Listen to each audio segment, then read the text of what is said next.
Hello everyone.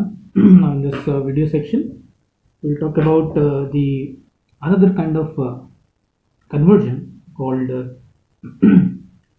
CFG to GNF, where GNF stands for Grayback Normal Form. Okay, so Grayback Normal Form. What the definition of a GNF said? CFG is said to be in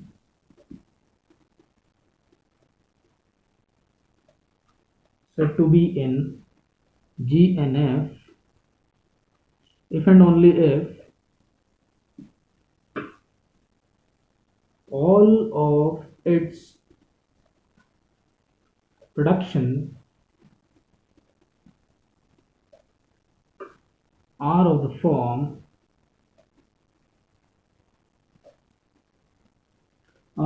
form A tends to small a alpha. Okay, where at A is a terminal and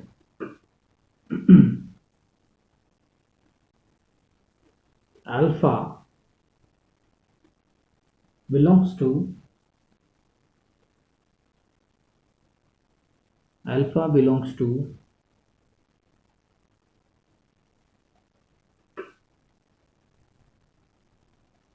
the set of variables union epsilon. Okay, now I'm writing epsilon in this form, otherwise you will confuse between these two. Okay, अगर मैं epsilon को अगर मैं ऐसे लिखूंगा, क्योंकि generally हम epsilon को ऐसे लिखते हैं, बट अगर मैं ये मैं नल बोल सकता हूँ, इसको सिर्फ एप्सिलॉन नहीं बोलेंगे, we can say will be a null. Okay, so alpha may be belongs to the set of variables. It may be 0 or more variables. Okay, so alpha जो है वो 0 या एक से ज़्यादा वेरिएबल्स भी हो सकते हैं. And A obviously is also belongs to the set of variables. So ऐसी कोई भी कॉन्टेक्स्ट फ्री ग्रामर जिसके सारे प्रोडक्शंस इस फॉर्म में होंगे, A tends to A alpha. Okay, so उसे हम बोलेंगे कि that CFG is in Greibach normal form. Now one more thing के यहाँ पर आप देख सकते हैं कि इस फॉर्म का मीनिंग क्या है. पहले हम वो देख लेते हैं इस फॉर्म का मीनिंग क्या है, फिर हम एक एग्जांपल लेंगे. इस फॉर्म का मीनिंग ये है कि जो भी प्रोडक्शन आपकी ग्रामर में होगा वो सारे प्रोडक्शंस के स्टार्टिंग में हमेशा सिर्फ और सिर्फ एक टर्मिनल ही आएगा. यानी कि ऐसी ग्रामर जिसमें स्टार्टिंग में सिर्फ और सिर्फ टर्मिनल है, उस ग्रामर को हम बोलेंगे जिसमें टर्मिनल है और उसके बाद सिर्फ और सिर्फ वेरिएबल्स आने चाहिए. ठीक है, यानी कि स्टार्टिंग हमेशा प्रोडक्शन की राइट हैंड साइड पर टर्मिनल से शुरू होना चाहिए और एक सिंगल टर्मिनल होना चाहिए. एक से ज़्यादा टर्मिनल भी नहीं हो सकते, एक सिंगल टर्मिनल होना ही चाहिए और उसके बाद सिर्फ और सिर्फ वेरिएबल्स होने चाहिए. और वेरिएबल 0 या एक से ज़्यादा भी हो सकते हैं. 0, 1 और more than 1 variables can be use. Okay, so ऐसा अगर कोई प्रोडक्शन ऐसे सारे प्रोडक्शंस आपकी ग्रामर के हैं तो हम कहेंगे that grammar is in GNF form. मतलब है तो CFG लेकिन वो ग्रेबैक नॉर्मल फॉर्म में है. अब ग्रेबैक नॉर्मल फॉर्म को हम क्यों बनाते हैं, तो जैसे कि हमने CFG में देखा था कि पार्ट्स ट्री अगर हमें बनाना है तो अगर आपके पास CFG जो है वो CNF फॉर्म में है तो उससे पार्ट्स ट्री बनाना आसान होता है. वैसे ही जब हम बोलते हैं कि कोई CFG GNF में है तो उससे किस चीज़ में हेल्प मिलती है. So it is helpful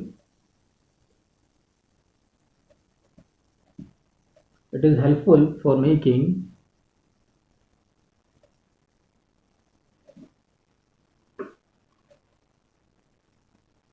PDAs. हालांकि हमने अभी तक PDA क्या होता है, कैसे बनाया जाता है, ये हमने नहीं देखा है. बट अगर कोई ग्रामर, कोई कॉन्टेक्स्ट फ्री ग्रामर जो है वो ग्रेबैक नॉर्मल फॉर्म में है तो उस ग्रामर के थ्रू उस ग्रामर को PDA में कन्वर्ट करना जो है बहुत आसान होता है. So it is helpful for making PDAs, where PDA stands for push down automata. Okay, ये एक तरह का ऑटोमेटा ही होता है, जो कि हम आगे देखेंगे अपने 4th यूनिट में। बट फिलहाल हम देखते हैं कि कैसे अब हम किसी ग्रामर को जीएनएफ में बदल सकते हैं। तो उसके लिए हम एक एग्जाम्पल लेते हैं। तो टेक एन एग्जाम्पल हियर। इसके लिए हम एक प्रॉब्लम लेते हैं, and problem is convert the given CFG, convert the given CFG to GNF, convert the given CFG to GNF। और CFG के जो प्रोडक्शंस हैं वो कुछ इस तरह से हैं, S tends to AB, okay, A tends to AA, small b followed by capital B, then small b, and the productions for B will be like this। So we have 3 variables, और इन variables के productions हमें दिए हुए हैं, यानी कि हमें grammar दी है। नाउ अब सॉल्यूशन अगर हम देखें तो इसका सॉल्यूशन क्या होगा, कैसे बनाया जाएगा। तो बहुत ही सिंपल सॉल्यूशन है कि आपको जो गिवन CFG है वो क्या है, पहले हम वो देख लेते हैं। CFG given in the problem as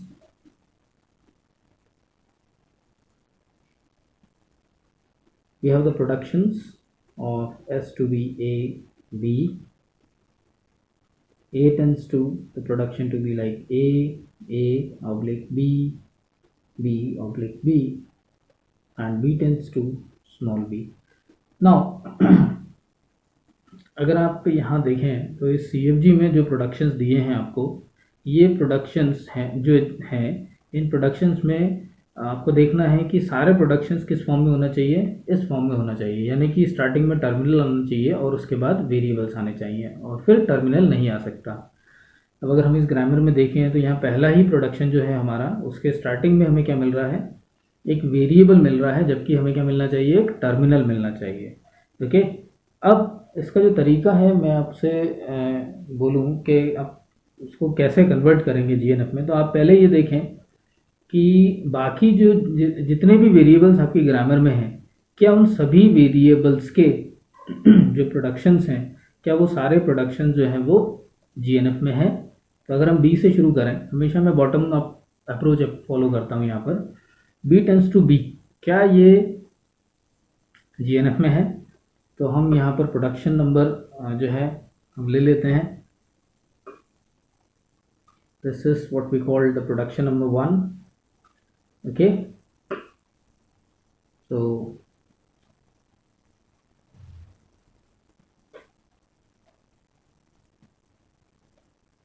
taking production,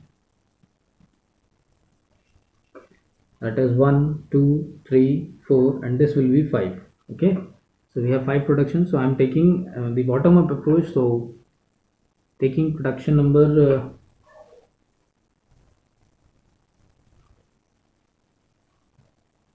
5, which is b tends to small b. Now you can see here it is in GNF. Yes, how we can say that it is in GNF, because terminal होना चाहिए और उसके बाद या तो कोई variable ना हो, दैट मीन्स नल।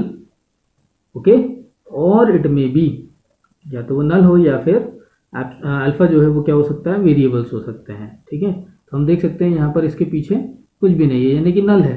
तो उस केस में हम कहेंगे कि yes, alpha is null over here. So in this case this production is in GNF। Okay, so it is in GNF।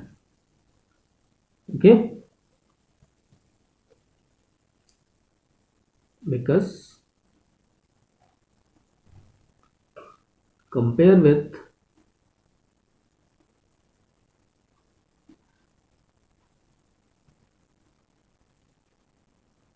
A tends to A alpha, alpha is null over here, इस कारण से हम इसको GNF में बोल रहे हैं। Now the next is taking production number fourth, A tends to A tends to B. Is it in GNF? Yes, we can say that A tends to B, just be like this. So it is in GNF.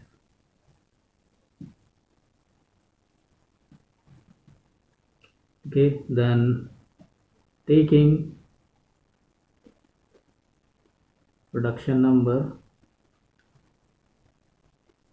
3, it will be A tends to B, capital B. Yes, it is also in GNF. Now taking production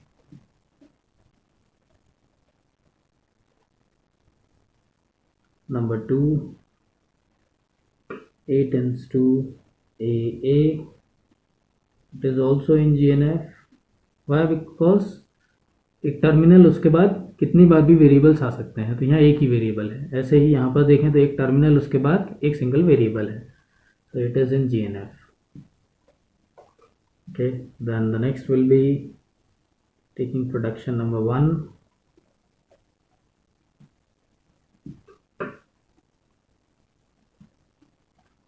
which is S tends to A, B. Now it is not in GNF. Why?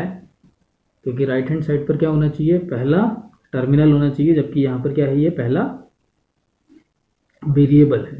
अब जो variable आपको पहले number पर दिख रहा है, आपको इस प्रोडक्शन को, या यूं कहें कि एस के जो प्रोडक्शंस हैं इसके, ये सारे किस में लाने हैं, जीएनएफ में लाने हैं। तो आपको ये देखना है कि जो पहला वेरिएबल आ रहा है जिस वजह से ये प्रोडक्शन जो है वो जीएनएफ में नहीं आ रहा है, तो आपको इस पहले वेरिएबल को रिप्लेस करना है और ये देखना है कि क्या इस पहले वेरिएबल के सारे प्रोडक्शन जो हैं वो जीएनएफ में हैं। अगर ऐसा है तो 1 बाय 1 इसके सारे प्रोडक्शंस को यहाँ यूज़ कर लीजिए और इसको हटा दीजिए यहाँ से। Okay, so replace variable A by all of its sentential forms, by all of its sentential forms. So these are the sentential forms जो राइट हैंड साइड पर हैं, तो हम 1 by 1 यहाँ पर रखते जाते हैं। Now the production will be like, ए को हटाकर अगर मैं स्मॉल बी रखूँगा तो ये आ जाएगा S tends to be followed by capital B. Okay, then अब अगर मैं ए की जगह पर, क्योंकि ए का एक ही प्रोडक्शन नहीं है, ए के 3 प्रोडक्शंस हैं और तीनों के तीनों जीएनएफ में है, तो हम 1 बाय 1 तीनों को रखेंगे। The another production of A is B, यानी कि ए की जगह पर हम इसको रख सकते हैं, B followed by capital B.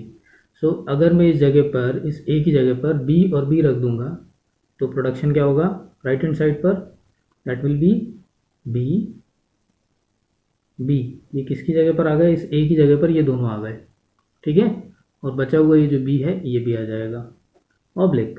Next is इस ए की जगह पर तीसरा प्रोडक्शन, जितने तीसरा सेंटेंशियल फॉर्म है वो क्या है, ए।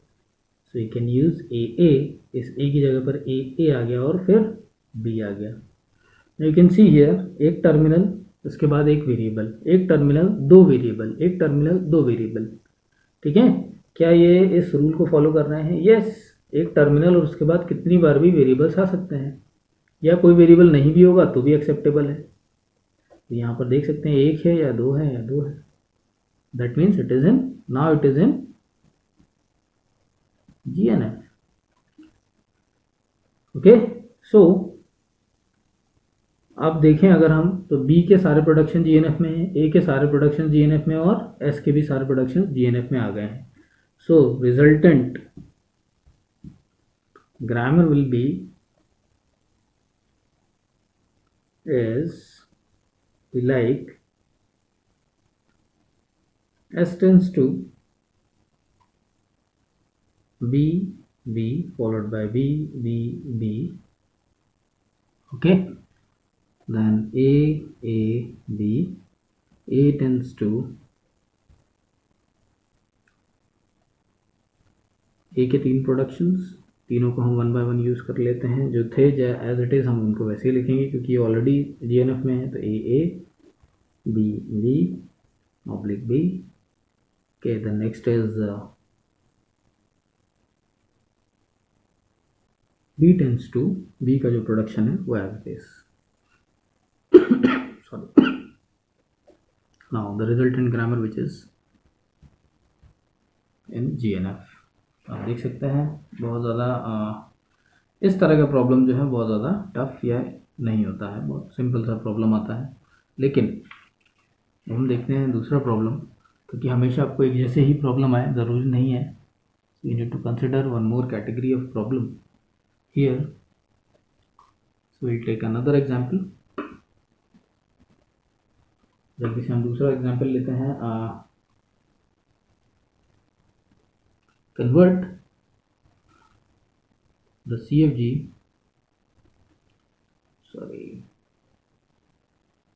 convert the CFG in GNF. Okay, and the CFG is S tends to double A oblique 0 and A tends to double S oblique 1। अब ये जो ग्रामर है आप देख सकते हैं बहुत आसान ग्रामर दिख रही है। आपको लग रहा है कि हम अगर ए की जगह पर इसको रख देंगे तो ये बहुत आसानी से जो है सॉल्व हो जाएगा, और एस की जगह पर जब हम इस प्रोडक्शन को रखेंगे तो बहुत आसानी से सॉल्व हो जाएगा। तो मैं आपको एक चीज़ बता दूं कि जब भी आप यहाँ पर रिप्लेसमेंट करेंगे, जैसा कि हमने इससे पहले वाले प्रॉब्लम में किया था, तो ये प्रॉब्लम इतनी आसानी से सॉल्व नहीं होगा। आप हमेशा ध्यान रखिए जब भी आपको कोई क्वेश्चन, क्योंकि जनरली जो क्वेश्चंस आते हैं वो 99.99% चांसेस है कि क्वेश्चन जितना आसान दिख रहा होगा उतना आसान नहीं होगा, और ख़ास तौर से जीएनएफ के केस में। आपको ये बहुत सिंपल सा प्रॉब्लम दिख रहा है लेकिन ये इतना आसान है नहीं। आपको पहले ये देखना है कि जब भी कोई सीएफजी को जीएनएफ में बदलने के लिए क्वेश्चन आए तो you have to take care of it कि आप पहले ये देखें कि प्रोडक्शंस जो आपको दिए हैं उन प्रोडक्शंस में किसी तरह का कोई साइकिल तो नहीं है। साइकिल कैसे आइडेंटिफाई करेंगे? साइकिल आइडेंटिफाई करने का जो तरीका है वो ये है कि if we have a problem like this S tends to A, तो आप देखें एस टेंस टू ए, जो वेरिएबल वाला प्रोडक्शन है आप उसको लें, ठीक है, clear. S tends to double A आ रहा है। अब अगर आप ध्यान से देखें तो पहला वाला जो टर्म है वो क्या है, एक वेरिएबल है जो कि ए है, तो हमने ए को लिया। अब अगर मैं इस ए को फिर से रिप्लेस करूंगा, इस ए को अगर मैं फिर से रिप्लेस करूंगा तो मेरे पास जो प्रोडक्शन है वो क्या है, एस एस। अब अगर आप ध्यान से देखें तो एस से शुरू किया था, हम ए पर गए और ए से वापस हम कहाँ आ गए, एस पर। अगर आपको ऐसा कहीं दिख रहा है, ठीक है, या हम इसको ऐसे देख रहे हैं, एस टेंस टू ए और ए टेंस टू एस एस। अब ये जो है अगर आप फिर से बदलेंगे तो it will be like a. आप देख सकते हैं ये एक तरह का साइकिल बन रहा है, ठीक है, एक तरह का ये एक साइकिल बन गया है। तो आप ऐसा कोई अगर प्रॉब्लम दिया है तो आप पहले इसको डायरेक्टली सॉल्व नहीं करेंगे, पहले हम इस साइकिल को ब्रेक करेंगे। और साइकिल को ब्रेक करने का जो तरीका है वो ये है कि पहले तो we have the given grammar as s tends to a oblique 0 and a tends to s oblique 1। ये हमें प्रोडक्शंस दिए हैं। इस तरह के प्रॉब्लम को सॉल्व करने का जो तरीका है वो ये है कि जो पहला स्टेप हमें फॉलो अप लेना है वो है make the numbering of variables. Okay, so replace the variables as, जो पहला वेरिएबल है s is replaced by a1 and the another variable which is a A will be replace by A2। मतलब अब मैं अपनी ग्रामर में जहाँ भी S होगा मैं वहाँ A1 लिखूँगा, और जहाँ भी A होगा वहाँ मैं A2 लिखूँगा। ये पहला स्टेप है साइकिल को ब्रेक करने का। तो now the grammar will be like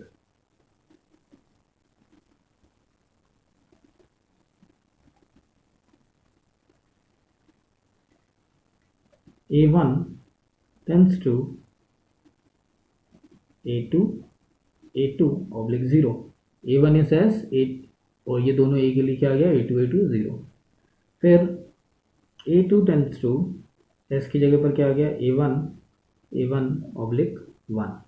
okay, now अब आप कहेंगे कि ये हमने क्या नया काम किया है। कुछ नहीं है, आपने सिर्फ वेरिएबल्स को रिप्लेस कर दिया, तो इससे क्या प्रॉब्लम सॉल्व हो गया, नहीं। अब लेकिन इससे हेल्प ये होगी कि अब जो हम अगला स्टेप अप्लाई करेंगे, वो अगला स्टेप हमसे क्या कहता है। It says that we need to follow as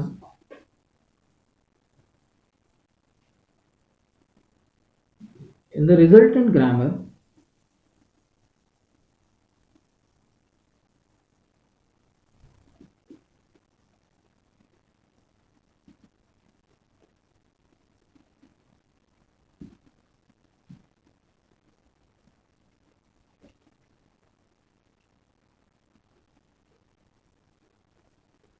productions. So the above resultant grammar productions are follow the rule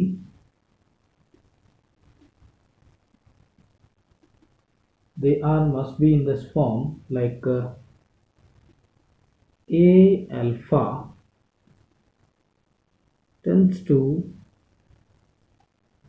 A beta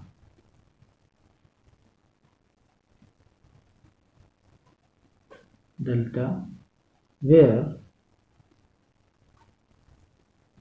this alpha must be less than equals to beta term. जो ये rule है वो rule क्या कहता है, आपकी जो resultant grammar आपको मिली है, जो आपने नंबरिंग करने के बाद चेंज की है, उसमें आपको इस चीज़ का ध्यान रखना है कि आपके जो भी प्रोडक्शन जो इस फॉर्म में है, क्योंकि वेरिएबल तो सेम है, नाउ चेंज कहाँ रहा है, यहाँ नंबरिंग में, ठीक है। तो रूल ये कहता है, बहुत सिंपल सा रूल है कि लेफ्ट हैंड साइड पर जो भी वेरिएबल है उसमें जो नंबर है वो हमेशा इससे छोटा या इसके बराबर होना चाहिए। That means alpha term must be less than और इक्वल्स टू बीटा टर्म। तो we can see here A1 लिखा है, ऑब्वियसली बात है यहाँ 2 है। दैट मीन्स कि जो प्रोडक्शन है वो इस रूल को फॉलो कर रहा है, alpha term is less then this beta term, because alpha is 1 and beta is 2। Okay, यहाँ पर वो केस ही नहीं आता है, क्यों, क्योंकि ये वेरिएबल नहीं है, ये एक टर्मिनल है। अगर हम जाएं यहाँ पर, okay, so we can see here this A1 and this will be A2, alpha term is greater than the beta term. So what we'll do in that case, so in this case we need to replace that A1, okay. So in this case the productions of A1 is A2 A2 or 0, okay, will be like जैसे पहले थे वैसे ही रहेंगे। But क्योंकि यहाँ पर ये वाला जो प्रोडक्शन है ये इस रूल को फॉलो नहीं कर रहा है, यहाँ पर ये 2 है, यहाँ 1 है, जबकि यहाँ का टर्म जो है वो इसके बराबर हो सकता है या इससे छोटा हो सकता है, ठीक है। सो ये 2 इससे बड़ा है, तो इस केस में हम क्या करेंगे, इस A1 को रिप्लेस करेंगे, ओके, इस A1 को रिप्लेस करेंगे by all of its sentential forms.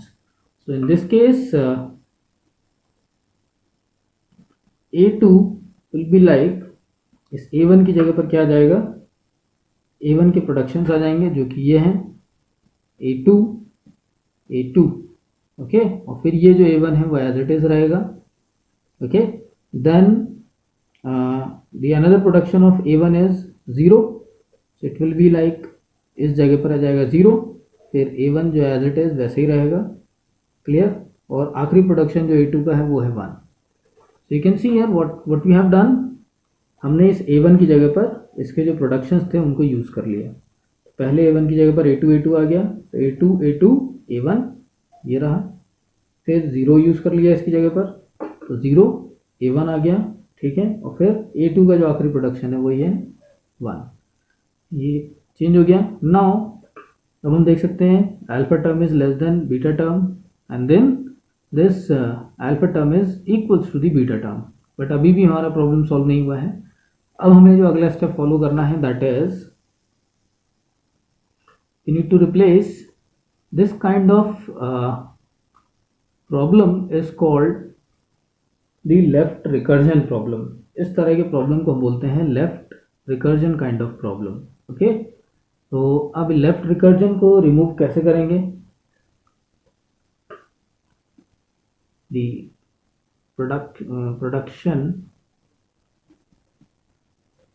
of A2 having problem of left recursion.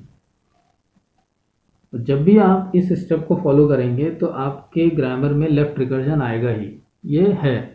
Okay, तो ये जो लेफ्ट रिकर्जन आ गया है या हम जो कहें जो प्रॉब्लम जनरेट हो गई है, अब इसको हम रिमूव कैसे कर सकते हैं? लेफ्ट रिकर्जन एक्चुअल में होता ये है कि लेफ्ट मोस्ट जो पहला वेरिएबल है वो अगर सेम वेरिएबल हो जनरेटिंग सिंबल की तरह, यानी कि यहाँ पर अगर A2 है तो यहाँ भी A2 है, यहाँ अगर A1 है तो यहाँ भी A1 है, यहाँ अगर A है तो यहाँ भी A है, B है तो B है, S है तो S है, अगर ऐसा कोई प्रोडक्शन है तो वो कहलाता है left recursion. Okay, so how we can remove it?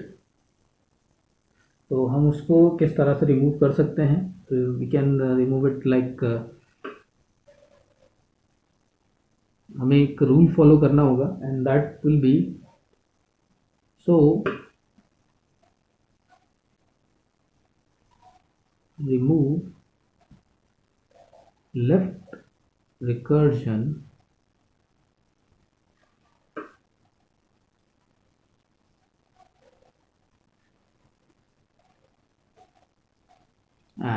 by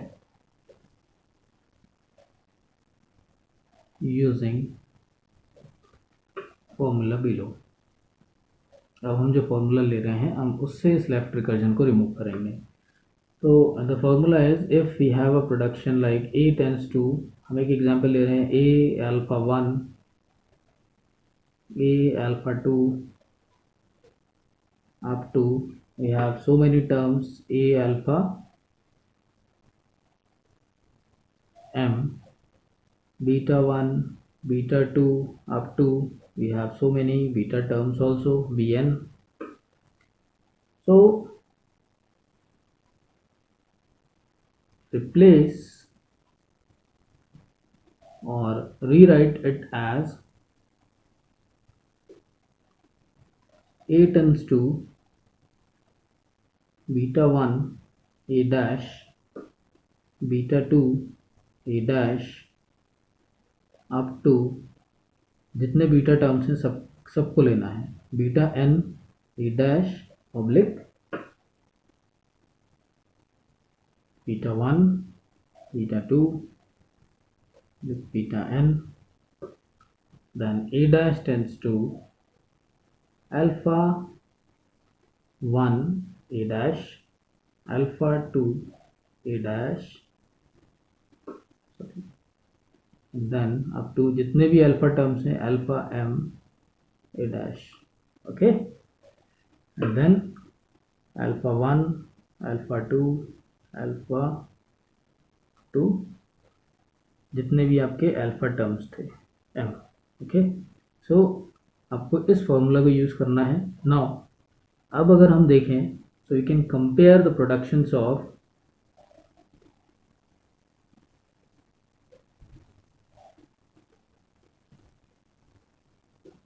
variable A2। हमारा जो वेरिएबल A2 है हमें इसके प्रोडक्शंस को कंपेयर करना है। ओके, A2 के प्रोडक्शंस को कंपेयर करना है, और A2 के प्रोडक्शंस को अगर हम कंपेयर करें so we can compare it as A A2, okay. अब ध्यान दीजिएगा, we can compare it as A as A2, A as A2. Now alpha 1 is जो इस पहले वेरिएबल को छोड़कर जितना कुछ भी लिखा हुआ है, that is A2 A1, this is alpha 1। अब दूसरा अल्फा टर्म कहाँ से मिलेगा, ये आपको देखना है कि और कितने प्रोडक्शंस हैं जिनमें यही सेम टर्म बार बार आ रहा है, यानी कि A2 से प्रोडक्शन कौन कौन से हैं जो शुरू हो रहे हैं। हम देख सकते हैं सिर्फ एक ही प्रोडक्शन है जिसमें A2 से शुरू हो रहा है, तो अल्फा टर्म सिर्फ एक ही होगा, okay. So it will be alpha 1 only. Now बाकी वो सारे प्रोडक्शन जिसमें कि A2 नहीं आ रहा है, यानी कि सेम वेरिएबल नहीं आ रहा है, वो सारे टर्म्स हम क्या मानेंगे, beta terms. So beta 1 will be 0A1 and the another one is beta 2. Beta 2 will be 1, okay.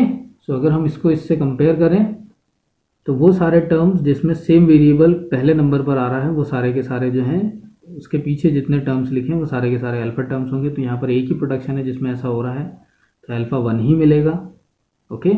और बाकी जो प्रोडक्शन जिनमें ऐसा नहीं हो रहा है, यानी कि सेम वेरिएबल नहीं आ रहा है पहले नंबर पर प्रोडक्शन में, तो वो सारे के सारे बीटा टर्म्स हो जाएंगे। तो ये बीटा 1 हो गया पूरा और ये बीटा 2 हो गया, और ये हमने कंपेयर कर लिया। नाउ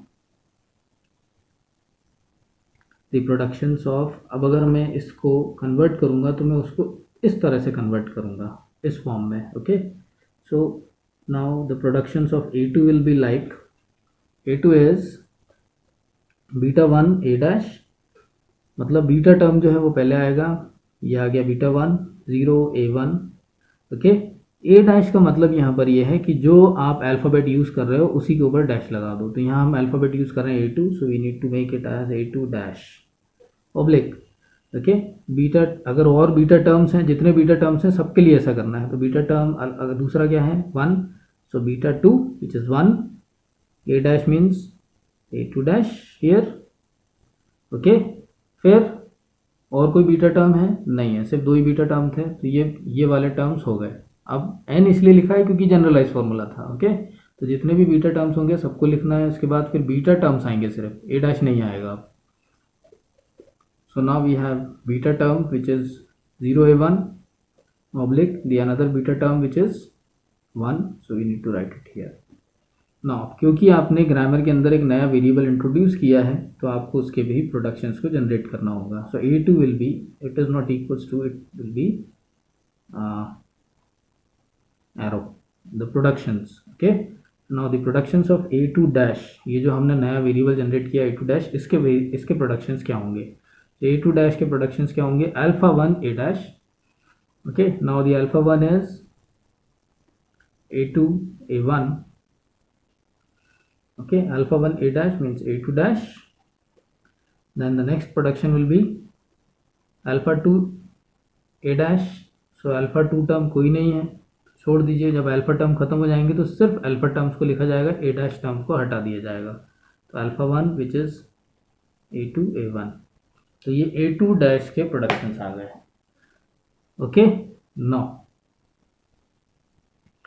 अब जब आप इसको रिप्लेस कर लेंगे तो अब मैं आपको बताऊं कि जो प्रॉब्लम आ रही थी, ठीक है, अब इन प्रॉब्लम्स में अगर हम देखें तो आपको अब देखना होगा कि इनमें से एक वेरिएबल जिसके लिए आप सॉल्यूशन निकाल रहे थे, जिस वेरिएबल को सॉल्व कर रहे थे, उसके सारे प्रोडक्शन जो है ऑटोमेटिकली सारे के सारे प्रोडक्शंस GNF में आ गए होंगे।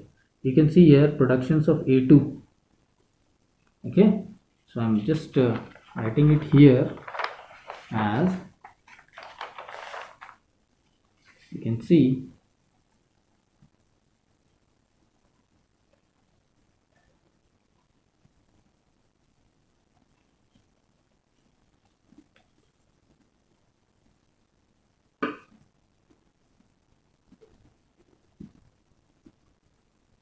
productions of A2, which is A2 tends to 0A1 A2 dash oblique 1 A2 dash oblique 0 A1 oblique 1, ध्यान से देखिए इन प्रोडक्शंस को। You can see here 0 A1 A2 dash 1 A2 dash, this is A2 dash. Now 0 A1 और 1 ये सारे के सारे किस में आ गए? Now they are in GNF। Yes, देखा ये सारे के सारे किस में आ गए हैं? GNF में आ गए हैं। अब आपको करना ये है कि वो सारे वेरिएबल्स जहां पर A2 पहले नंबर पर आ रहा है, ओके ध्यान दीजिएगा, जहां पर A2 पहले नंबर पर आ रहा है वहां आपको क्या कर देना है? A2 के प्रोडक्शंस को यूज कर लेना है। So put the productions of A2 in, you can see here A2 dash, okay, A2 dash में भी पहले नंबर पर क्या आ रहा है? A2 आ रहा है। तो अब क्योंकि A2 के सारे प्रोडक्शन GNF में आ गए, तो अगर हम इस A2 की जगह पर इसके प्रोडक्शन रख देंगे तो A2 डैश के भी सारे प्रोडक्शन किसमें आ जाएंगे? GNF में। सो you can see here A2 dash. So now A2 dash, the productions of A2 dash will be, इस A2 की जगह ध्यान दीजिएगा, इस A2 की जगह पर मैं इसके प्रोडक्शंस को यूज़ करूँगा। तो पहली बार में जब हम A2 की जगह पर रखेंगे production, it will B 0 A1 A2 dash. इस अकेले A2 की जगह पर ये टर्म आ गया पूरा, ठीक है। फिर बचा गया A1 A2 डैश, तो it will B A1 A2 dash. Now अब इसमें बहुत सारे प्रोडक्शन बनेंगे, अब ध्यान दीजिएगा इसका सॉल्यूशन ऐसे ही बनता है। आप ये ऑड मत सोचिएगा कि ये ऑड सा सॉल्यूशन बन रहा है, यस सॉल्यूशन ऐसे ही आएगा इसका, okay. Now the next production of A2 is 1 A2 dash, 1 A2 dash, जो कि हमने यहाँ रख दिया, बचा हुआ है A1 A2। नाउ फिर 0 A1, so 0 A1 A2 dash,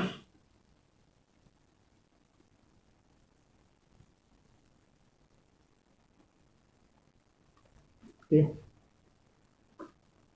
0 A1, then A1 A2 dash, A1 A2 dash oblique, next is 1 फिर A1 A2 dash, A1 A2 sorry A1 A2 dash, अभी भी ख़त्म नहीं हुए हैं।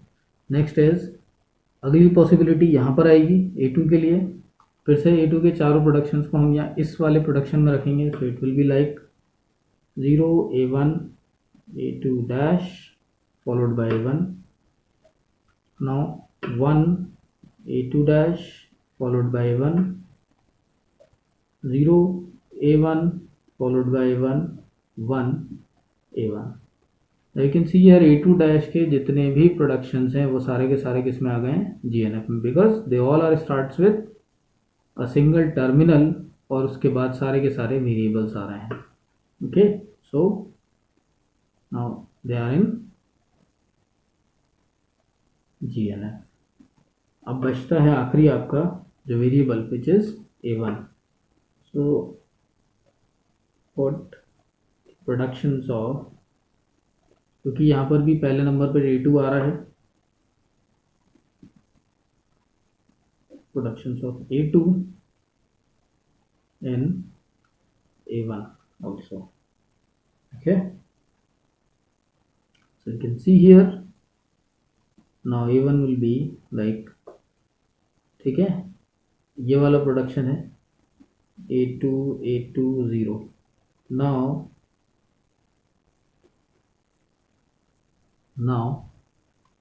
will be like A1 इस A2 की जगह पर प्रोडक्शन आ जाएंगे ये 4, ठीक है, 1 by 1। तो पहले ये रखेंगे तो ये हो जाएगा 0 A1 A2 डैश, फिर बचा हुआ ये A2, इसको सबसे आखिरी में लेंगे। अभी हम सिर्फ इस A2 की जगह पर इसके जितनी पॉसिबिलिटीज़ हैं सबको यूज़ करेंगे। Another possibility is 1 A2 dash, इसकी जगह पर तो बचा A2, फिर 0 A1 बचा A2, फिर 1 और बचा आखिरी में A2, और आखिरी में जो प्रोडक्शन है वो है 0। So we need to write it here. Now you can see here productions of A1 is this. Now they are in all productions of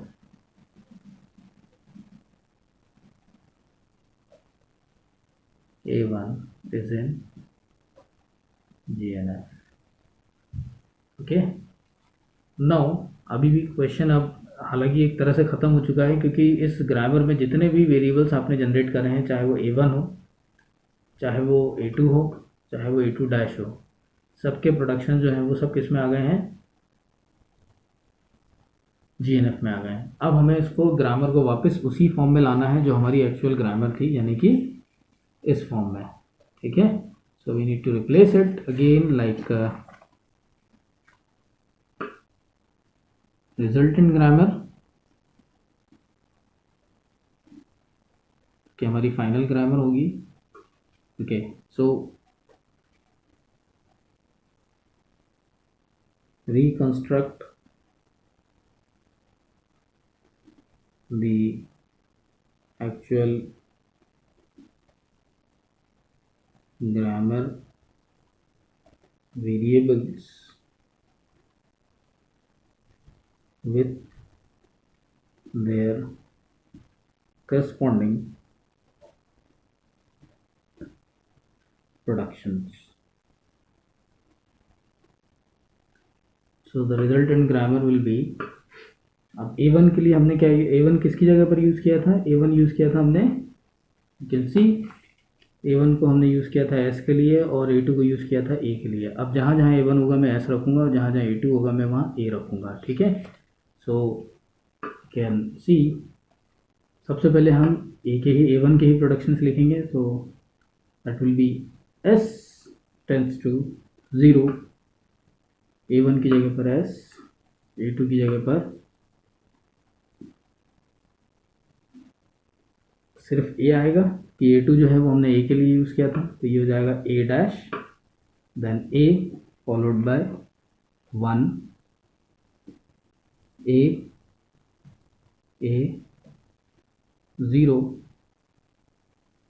S क्योंकि ये A1 है, फिर A2 मतलब A, फिर 1 A2 मतलब A और फिर 0। So these are the productions of S।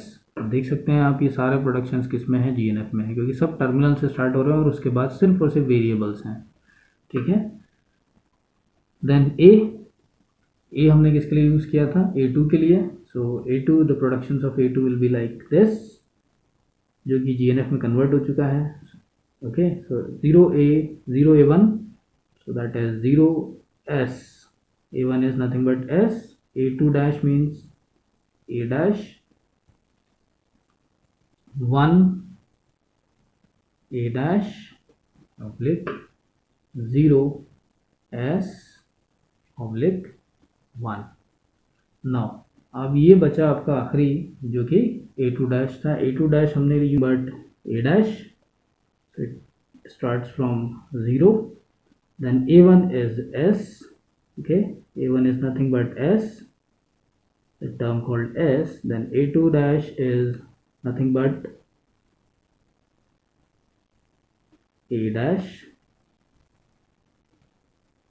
okay, then followed by A1 which is S, then A2 dash, again A2 dash is nothing but A dash followed by 1, A2 dash means A dash, A1 means S, A2 dash means A dash, then 0 A1, so it will be 0 S, A1 is S, A2 dash is A dash oblique 1, A1 is S, A2 dash is A dash oblique 0, A1 means S, A2 dash means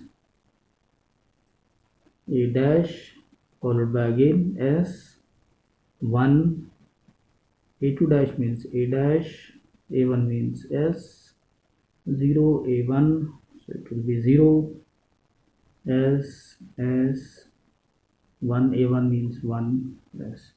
So now you can see here this is the resultant grammar. Okay, and that is our answer. So thank you so much.